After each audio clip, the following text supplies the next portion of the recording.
Hey, this is Dr. Sho, the Japanese behaviorist. I can finally do the analysis of the movie Paprika. Paprika is such an amazing anime, easily one of the best animated films of all time. After doing the video on Perfect Blue, which was also directed by Satoshi Kon, I decided to do Paprika next.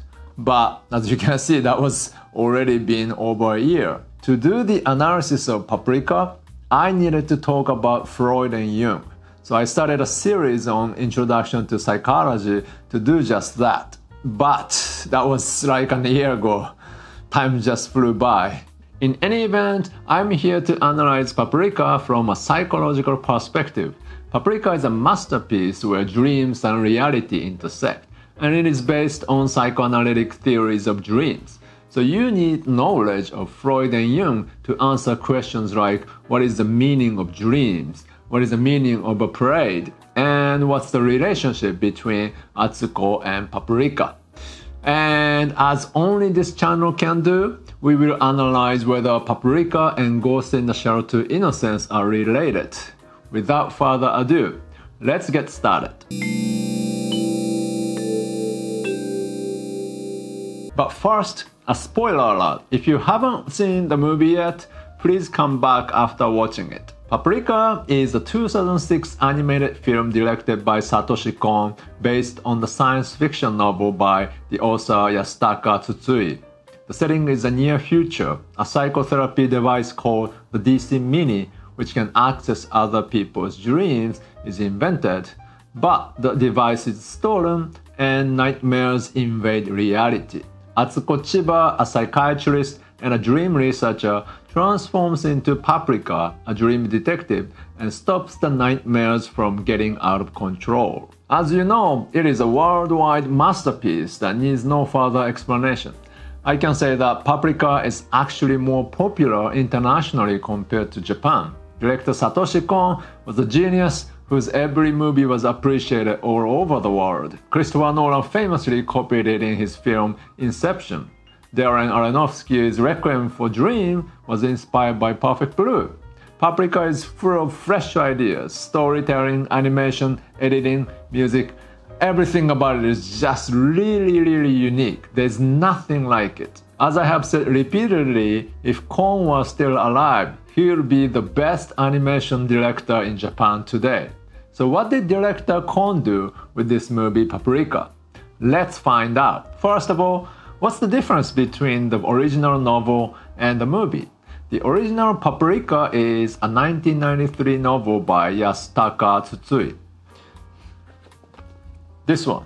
Yasutaka Tsutsui was one of Japan's leading science fiction writers. He is also famous as the author of The Girl Who Leaped Through Time, which also became an animated film by Mamoru Hosoda. Tsutsui himself says he's well versed in psychoanalysis and he used his knowledge in Paprika. I have to say that this novel is already so complete. Director Kon has also said that he always wanted to animate this.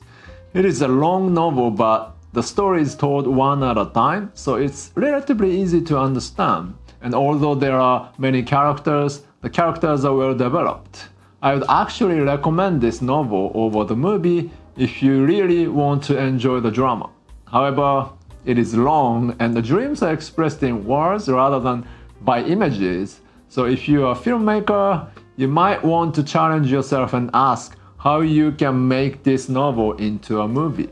What you can do to express this dream sequence visually and how to fit it into 90 minutes. The demand is pretty high, but Kon has easily overcame this demand and created a magnificent visual spectacle. You can actually appreciate his greatness when you read this novel. Okay, let's talk about the film. Since it is science fiction, let's discuss the worldview. What kind of world is Paprika? In a nutshell, it is a world where Freud's and Jung's psychoanalytic theories were correct and science had developed based on their theories. This has two elements to this worldview. The first is that it is a world in which science develops to a point where you can enter other people's dreams by using a psychotherapy machine called a DC Mini. In the story, a therapy machine, A big device similar to a CT scan is installed in a hospital, which allows you to see other people's dreams. A DC Mini is like a VR goggle. You can bring it anywhere and you can enter other people's dreams. Everyone is startled the first time they try it. This little device is called the DC Mini. It's the scientific key that allows us to open the door to our dream. Dream research itself is real, but we are far from seeing other people's dreams through a screen or entering them with VR goggles. This is a technology that, frankly, I don't know if it will ever be realized. For example, recently there was a news about a research project that allows users to send messages to other people in their dreams. When I saw it, I thought Paprika has arrived. But when you look closely, the news was greatly exaggerated. In reality, what this research did was to send signals to a person having a lucid dream, and that person will respond to it in dreams, which then sends a signal to another person in a lucid dream. A lucid dream is a state in which a person is aware that he or she is dreaming.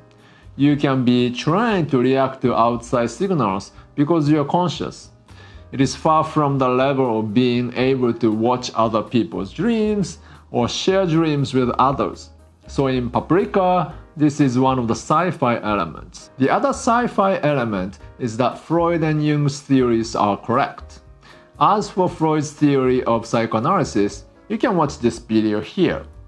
But in brief, Freud proposed that the human mind is divided into conscious and unconscious minds, and that there are three different forces at work. These forces are the ego, the id, and the superego. The superego plays the role of a moral prosecutor who monitors every move you make. The id is desires and impulses, and the ego is like a manager at work who tries to find a balance between the superego and the id. Freud believed that mental illness occurs when the id goes wild and the ego tries to repress it.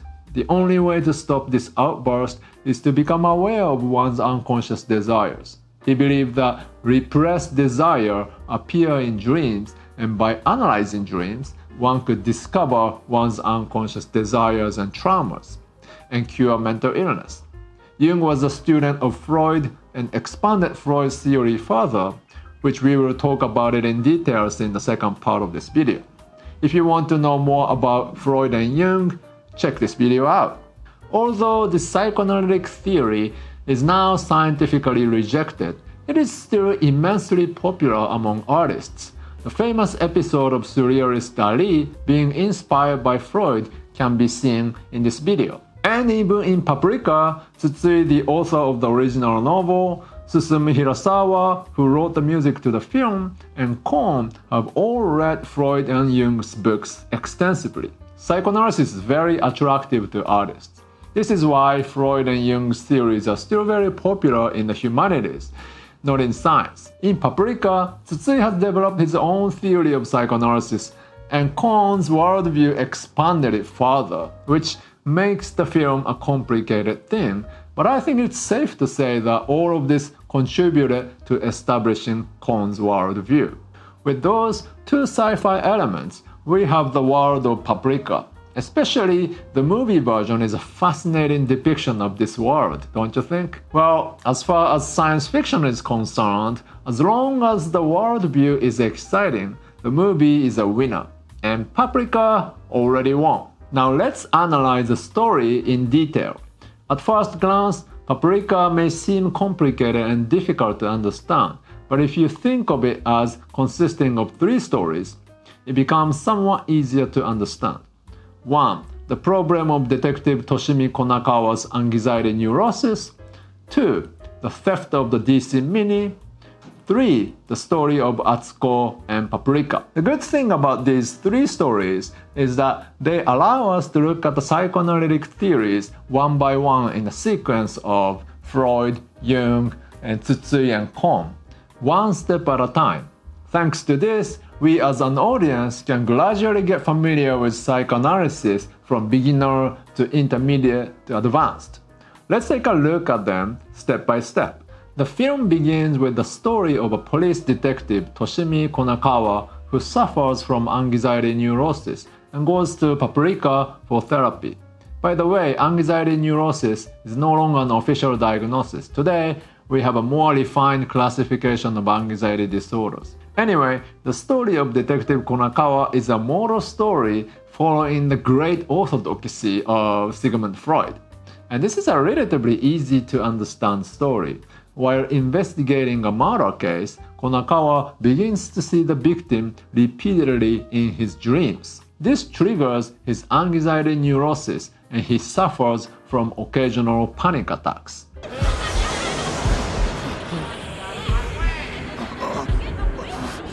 So Dr. Atsuko Chiba, the protagonist of this story and a psychiatrist, disguises as Paprika, a private therapist, to find the cause of Konakawa's anxiety. In dreams, Konakawa enters various movie scenes and repeatedly experiences a scene in which a murder victim is shot. This is the scene made famous by Inception.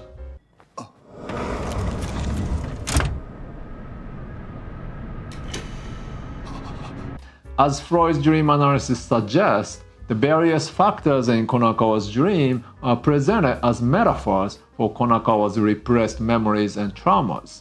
It could be a movie, a strange young man, or a scene in which he's chasing a criminal. In the dream, Konakawa unconsciously resists going to some places, does not want to talk about the movie, and he's unusually resistant to the number 17. Paprika uses these images as clues to unearth the repressed memories in Konakawa's deep unconscious. In the end, Konakawa recovers from his anxiety neurosis by discovering memories of his repressed best friend. Konakawa's story is a classic Freudian dream analysis. The individual's past experiences, traumas, and desires have been repressed in the unconscious, but they are stimulated by the real-life event, and these repressed memories try to come up to the conscious mind. Anxiety neurosis develops because the ego tries hard to push back these memories. By discovering the trauma that caused it, the neurosis recovers. And that's Freud's psychoanalysis. Next comes the DC Mini theft incident. This is where things get complicated all at once. First of all, the DC Mini is a machine that allows you to enter other people's dreams. But if you misuse it, you can also insert another person's dream into somebody else. The idea is that if a sick person's nightmares are shown to others, that people who are shown dreams will also develop mental illness. The first victim is Dr. Shima, who is the chief of the research institute. Chief! Shine! Shine! Take me! Take me now! And then Atsuko is also attacked later.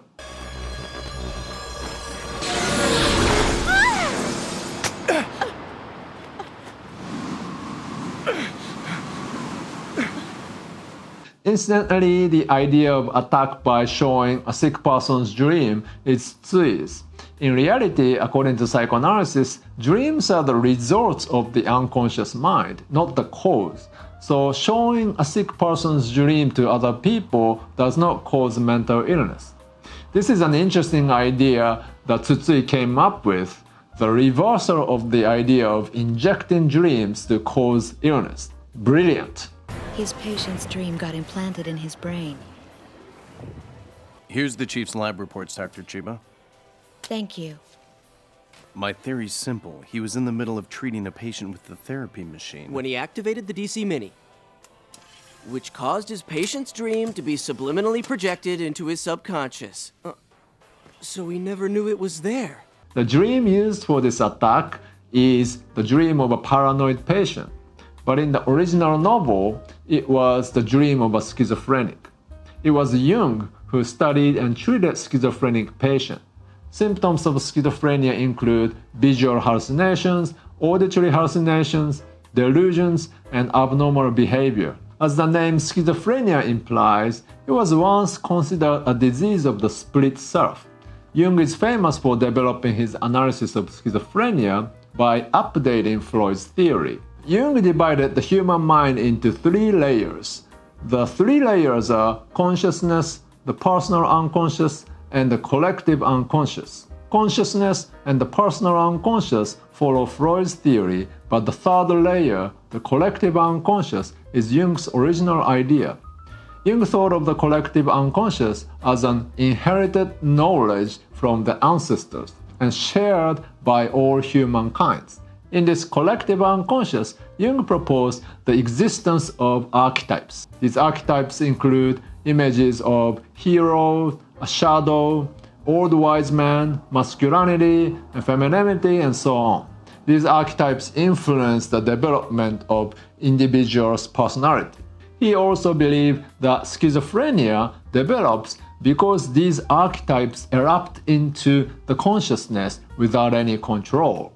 When Jung described schizophrenia as characterized by visual and auditory hallucination and abnormal behavior, Jung found several patterns. Schizophrenics usually claim to be gods. In Jung's view, this is because the archetype of self is going out of control. Schizophrenics' auditory hallucinations are usually conspiracy theories. Jung thought this was because the archetype of the old sage is out of control. Violent thought is the shadow archetype running amok. It is strange, isn't it? Schizophrenics' behavior is incoherent, but somehow this common pattern exists among them. This pattern, Jung thought, was evidence of archetypes in the collective unconscious. Now let's analyze the dream. And this is the famous prey dream that symbolizes this film. Is there a relationship between this dream and Jung's theory? Jung believed that the collective unconscious has a self at its center, surrounded by a persona, the shadow, the male, and the female. These are called the major archetypes. And these major archetypes further create other archetypes that are called common archetypes. These include the hero, the old sage, the great mother, the trickster, the child, the father, and so on. These are thought to be responsible for conveying messages to the person in question by appearing in myths and dreams.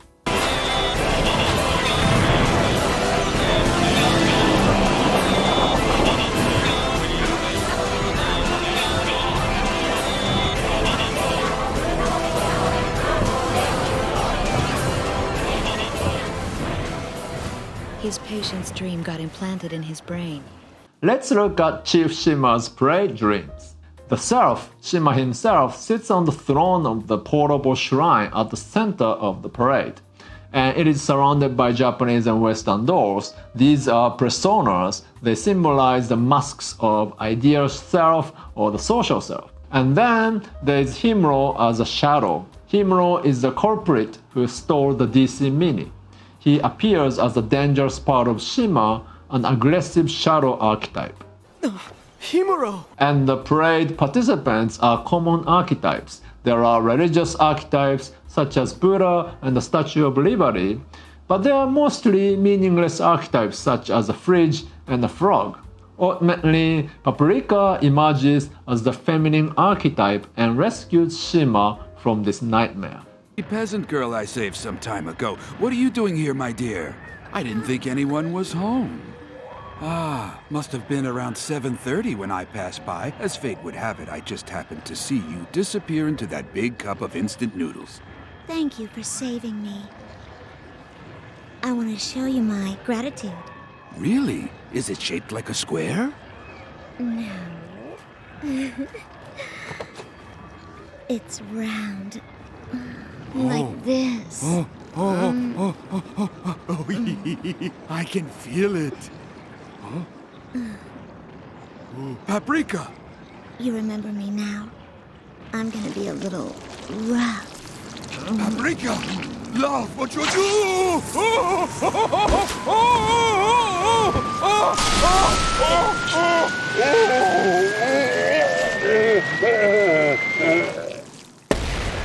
So you can see this parade dream as in accordance with Jung's theoretical foundation. However, there is a problem. The parade dream is not Shima's personal dream, so the archetypes around him have nothing to do with him. The doors that symbolizes the social self are dead, and it is strange that the shadow is not the dark side of Shima, but it is Himuro. So the framework of the dream is Jungian, but it is someone else's dream, so you cannot really analyze Shima's deep unconscious. Now, that's a problem. The analysis of this dream does not tell us anything about Shima, and Paprika can't heal Shima because of that.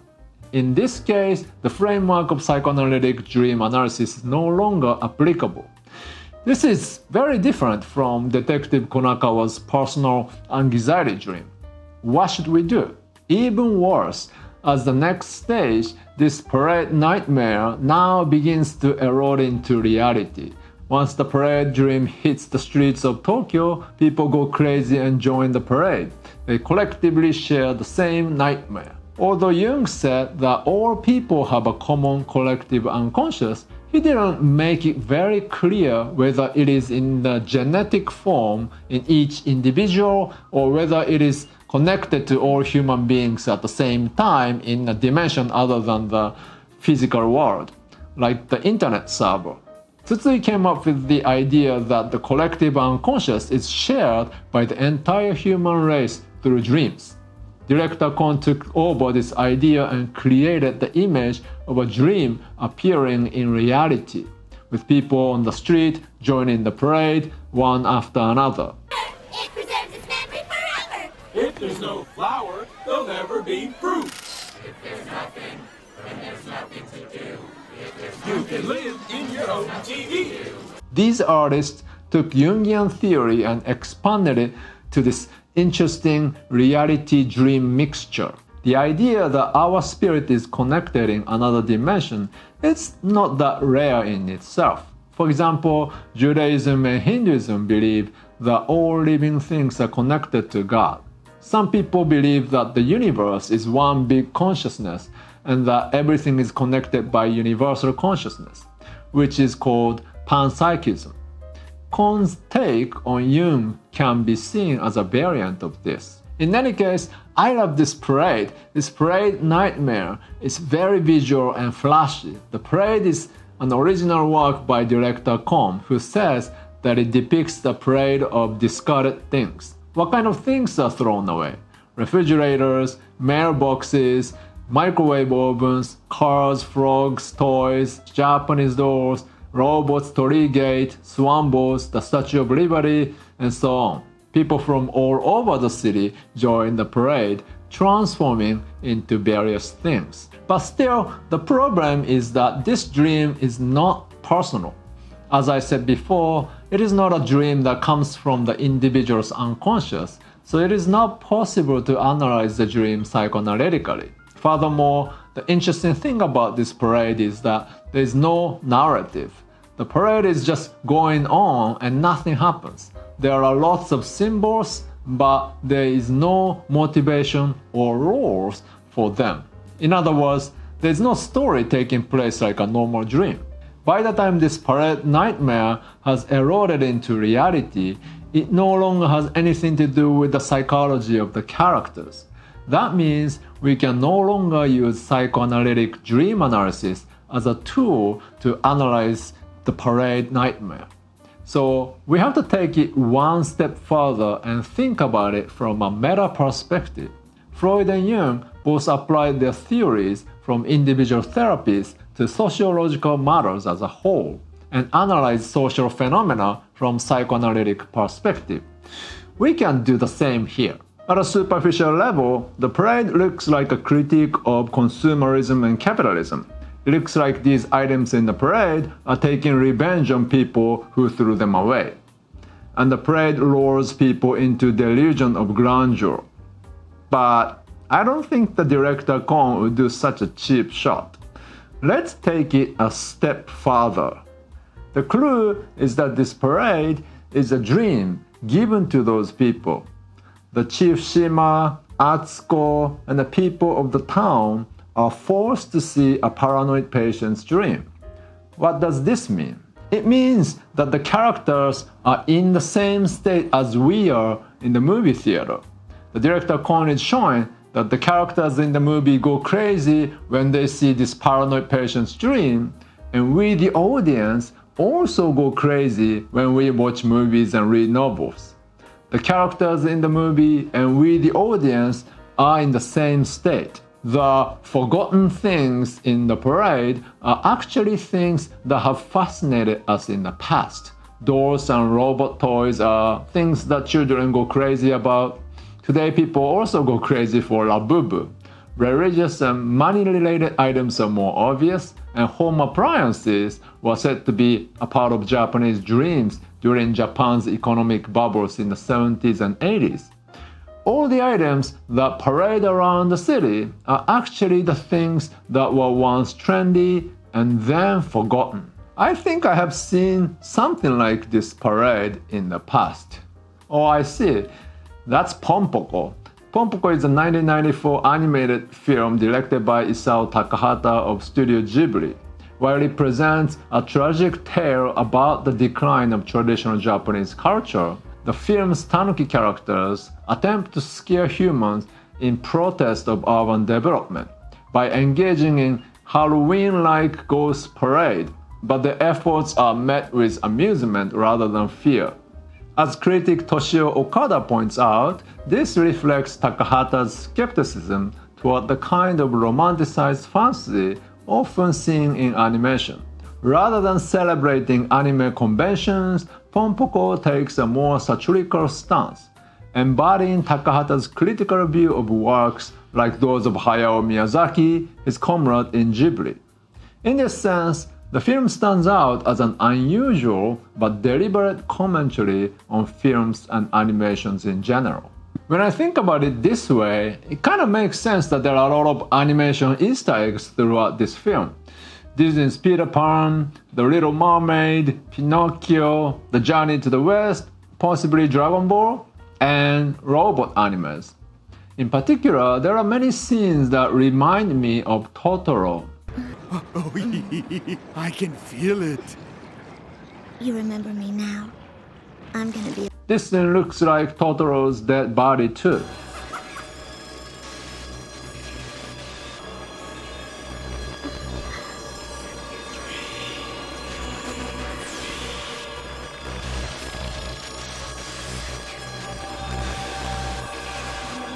All of those are a meta take on the film and the audience watching it.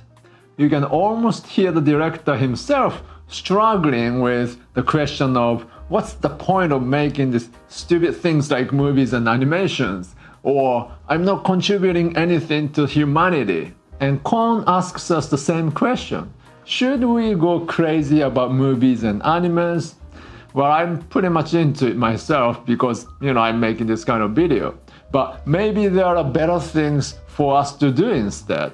Furthermore, Kon also asks whether we should be obsessed with the Freudian and Jungian theories and whether to spend so much time analyzing our dreams. What's the answer to all those questions? We should leave animations like Takahata suggested? What is director Kon's conclusion? Let us finally enter the final stage of this analysis. Now, let us finally consider director Kon's message. This is manifested in the story of Atsuko and Paprika. Director Kon says that he consciously incorporated the dualism in this film.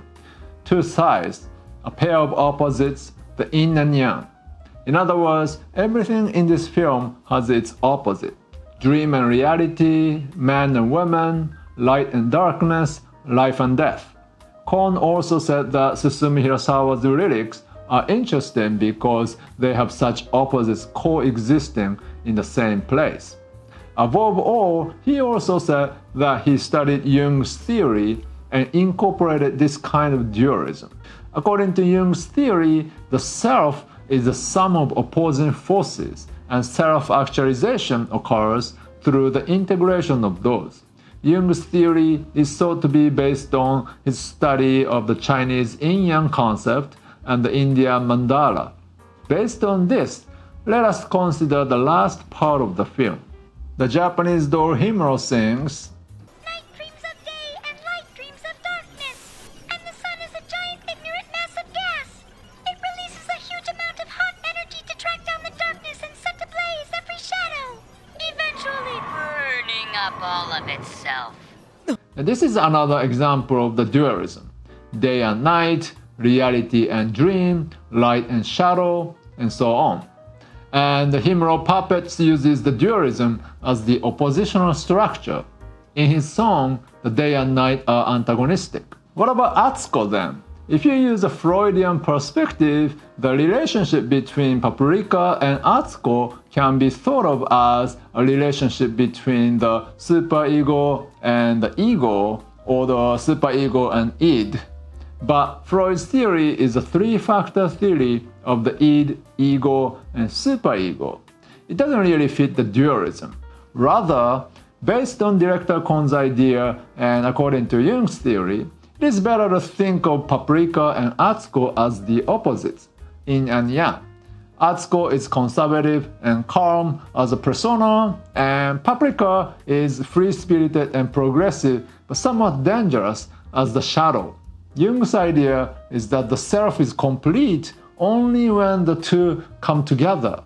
Then, toward the end of the film, a series of such fusions between the opposing forces occurs. First, Atsuko and Tokita fuse twice. This is the fusion of a man and a woman. Tokita, wake up now! It's me! Ah, you're the one I've been waiting for. Your flute sure is a sound for sore neurons. All right, now try to remember me. Atsuko, the one you like, that's me, Achan. A fragrant fat makes a really delicious first-class meal. It's a bit bland, needs a little spice. Perhaps a pinch of paprika? As Tokita says, the missing ingredient is paprika. Atsuko and Paprika then merges. Way to go there, Light Lord of Darkness! There's always an opposite. Light and darkness, life and death, man and Woman? And to spice it all up, you add... Paprika. Bingo! Oh! And the child is born. The child is fused with the chairman, who is the true antagonist of the film. This can be taken as a fusion of an innocent child and an old sage in Jung's archetypes. It can also be taken as a fusion of the child as a symbol of life and the chairman as a symbol of death.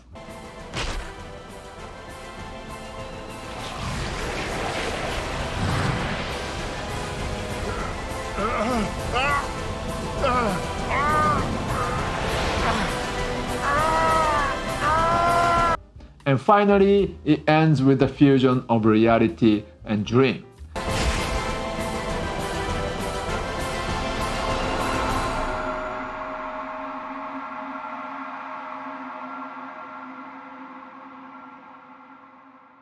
The giant female figure is born anew, which is Atsuko as a fully developed self. This series of fusions of opposing forces brings the world back into balance. Self-actualization is achieved, and happily ever after.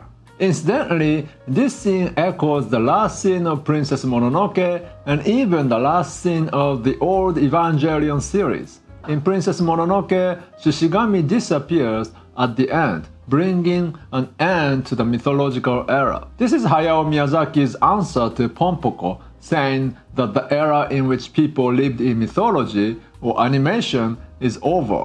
In Evangelion 2, the human instrumentality project is set in motion and all of humanity is swallowed up as a single life form, but Shinji refuses to accept it and the world is reset. In Paprika, by contrast, neither the animation era ends nor the world is reset, but the mandala is complete and the grown-up Atsuko returns to reality. Takahata's assertion in Ponpoko is that it's kinda stupid to go crazy for animation, but Kon takes a stance that balance is important. Kon says that dreams, animations, and movies are all important human activities. You don't need to dismiss it or be overly excited about it.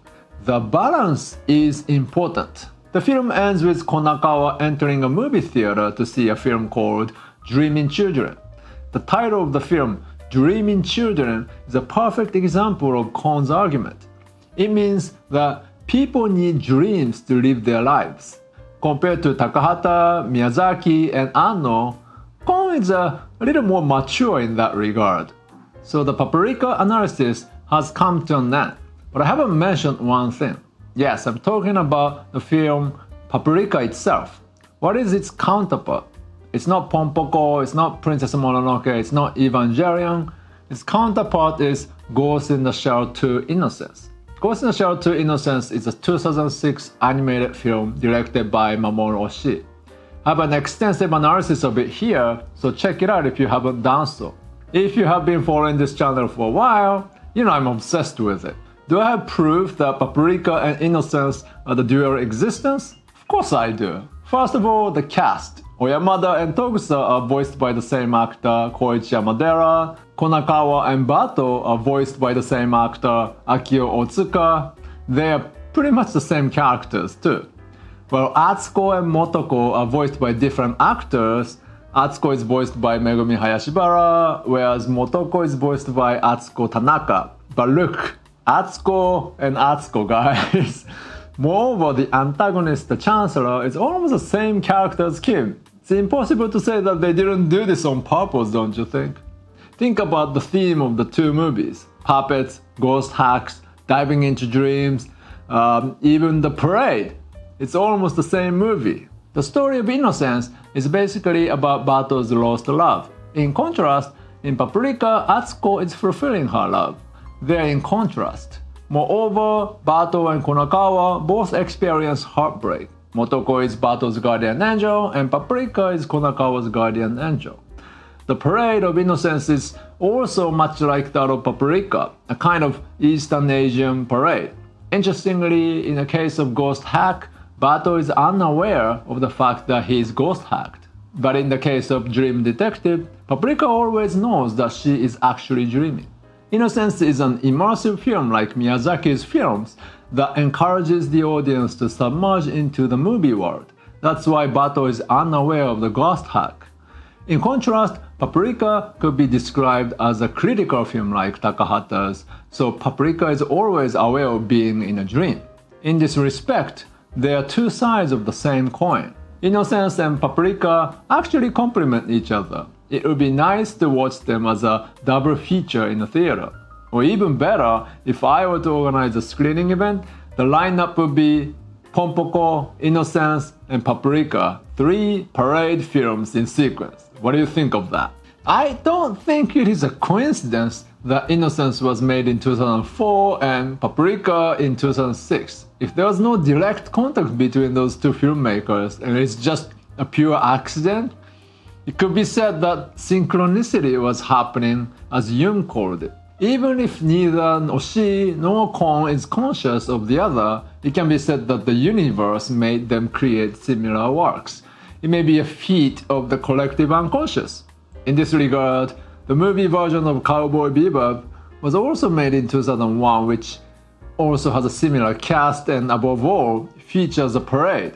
What on earth was happening in the 2000s? Finally, let's talk about some flaws. It's a masterpiece, and I don't mean to be presumptuous, but why not? It's a film with so many references to animation, but there's one thing that is not included, a romance genre. For a film that pays homage to so many things, there's no single romance anime. This makes Atsuko's story rather weak. I think the story could be a bit stronger if Atsuko's personality were a bit more stereotypical. If Atsuko were more obvious in hiding her feelings toward Tokita, we could understand the story better. Also, Paprika is surprisingly lacking in romantic feelings. If Atsuko is harsh to Tokita, Paprika should be a little bit more flirty with him. That would make Atsuko a perfect tsundere character.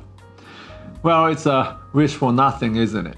Another thing to mention is that the antagonist, the Chancellor, has weak motivation, or rather, we know nothing about him as a character to begin with. I wish the Chancellor had more impact as the antagonist. In terms of the story structure, typically the films dealing with psychoanalysis have a character growth arc. You fight against the kind of monster created by your own unconscious mind or trauma of the past, and you overcome it and grow up. Forbidden Planet, which was also referenced in Paprika, is such a film. But in the case of Paprika, Atsuko's unconscious desires and trauma don't really come into play. She's only a dream detective who intervenes in other people's dreams. This makes the story of Atsuko's growth weak. Well, I can also say it's a natural part of the structure of detective stories in general. The main character, the detective, doesn't usually grow up during the movie. But for that matter, Paprika as a dream detective could be made into like a 10-episode TV series where Paprika solves cases one after another on Netflix or something. Nah, it'll be a disappointment if Netflix did it, so they probably shouldn't do it. So let's wrap things up. We've been analyzing Paprika from a psychological perspective, and it's certainly complex. At first, we can interpret Konakawa's dream using Freud's theory, but later, when the personal connection between the dreams and the characters start to fade, even Jung's theory reaches its limit. However, when viewed from a meta perspective using Jung's ideas, the director Kon's intent begins to come into focus. What Kon was trying to do with Paprika might be described as the fusion, or perhaps even the harmony between the reality we live in and the non-real worlds of dreams and animation. If this fusion is achieved beautifully, then both the individual and the world as a whole can reach completion, what Jung called individuation. And that's the end of this video. Congratulations if you're still with me. It was a pretty intense analysis and you made it. But I must say that I only addressed a small portion of Paprika in this video. I'm amazed how much Kon packed into a 90-minute film, and I've only talked about the story. If we start talking about the film techniques, there will be no end in sight. The editing, animation, music, all top quality. Paprika is already one of the classic masterpieces in film history, so we don't have to make a fuss about that now. And it's also a very interesting work from psychological perspective. What is your take on Paprika? If I were to do a special feature on parade films, my lineup include Ponpoko, Innocence, Paprika, Cowboy Bebop the movie, and maybe The Tale of Princess Kaguya. What is your favorite parade films? Please let me know in the comment section below, and I will see you in the next video. ありがとうございました。